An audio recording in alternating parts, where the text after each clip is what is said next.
Hi everyone, this teaching presentation was meant to be one of several lectures regarding pressure ulcers and related skin and wound care, particularly in hospitalized patients. The overall course would be designed to cover topics like pressure ulcer risk factors, cost and legal implications of pressure ulcers, skin assessment and wound identification, dressings and skin care, wound management strategies, incontinence care, and nutrition.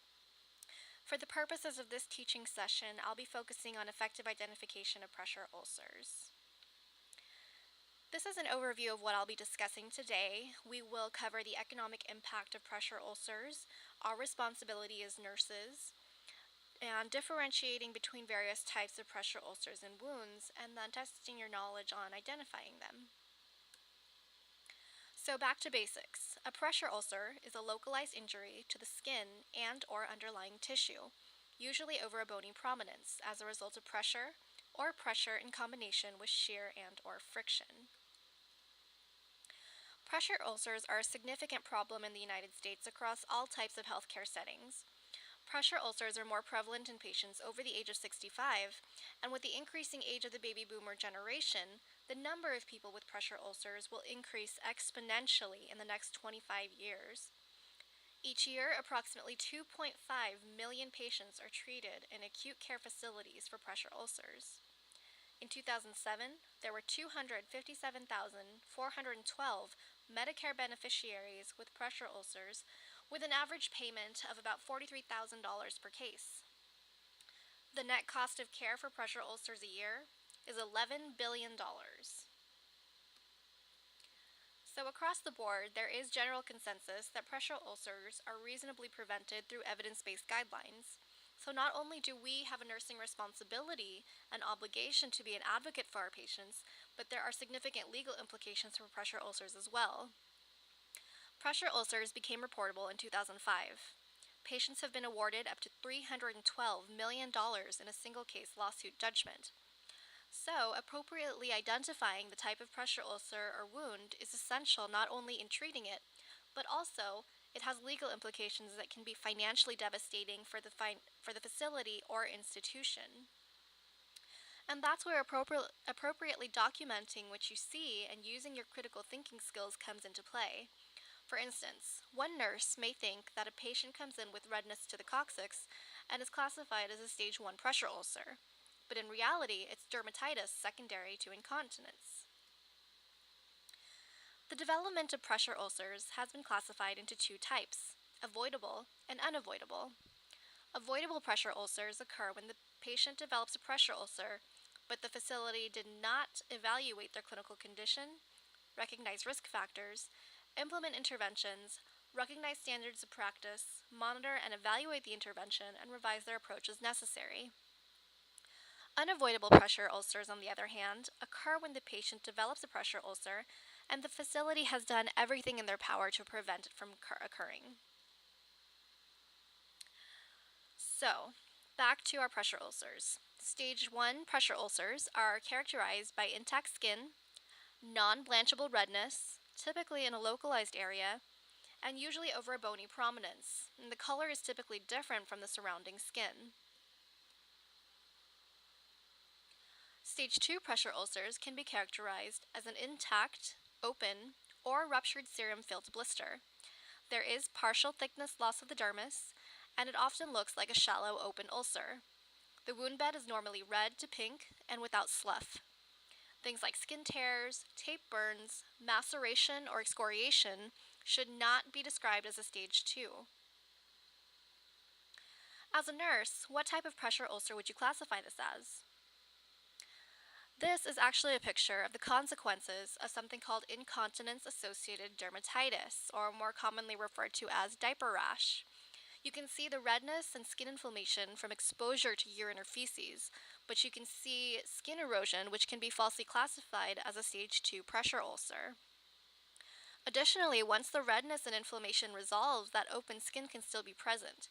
And if proper documentation and communication regarding this incontinence is not present, someone may see it and classify it as a pressure ulcer, when in reality it's not. It's due to the incontinence. So as a nurse, what type of pressure ulcer would you classify this as? Again, that's not a pressure ulcer. This is a skin split in the gluteal cleft as a result of incontinence associated dermatitis. So, incontinence associated dermatitis, IAD, is associated with frequent exposure to urine and feces. You will often see skin inflammation, redness, blistering, erosion, which is the loss of that surface skin with an epidermal base, loss of skin, and it's often likened to burns on the patient's buttocks and thighs. A way to differentiate between type 1 pressure ulcers and IAD is that IAD is not confined to any bony prominences. You'll see the redness and inflammation widespread throughout the buttocks and even upwards towards the back. Symptoms usually resolve in about 1 to 2 weeks with proper skin management, but remember, these are not pressure ulcers. The stage 3 pressure ulcer is characterized by full thickness tissue loss. Subcutaneous fat may be visible, and areas that don't have subcutaneous fat, like the bridge of the nose, the ear, the occiput, and the malleolus, can still be described as a stage 3 pressure ulcer. Bone, tendon, muscle is not exposed. There may be undermining, tunneling, or slough present. Undermining refers to the overhanging skin edges at the margin of the wound, so that the ulcer is larger in area at the base than at the surface. Tunneling are channels that extend from a wound into and through the subcutaneous tissue or muscle. This is just another picture of a stage 3 pressure ulcer. A stage 4 pressure ulcer presents as full thickness tissue loss with exposed bone, tendon, or muscle. Slough or eschar may be present on some parts of the wound bed, and it often includes undermining and tunneling. Eschar is the necrotic tissue, which can be black, brown, or tan, and it often adheres to the wound bed or ulcer edges. Granulation tissue is the pink or beefy red tissue that looks shiny, moist, and granular. It's perfused connective tissue in healing wounds. Epithelial tissue is more for superficial ulcers. It looks pink and shiny and grows in from the edges or as islands on the ulcer surface. And again, another picture of a stage 4 pressure ulcer.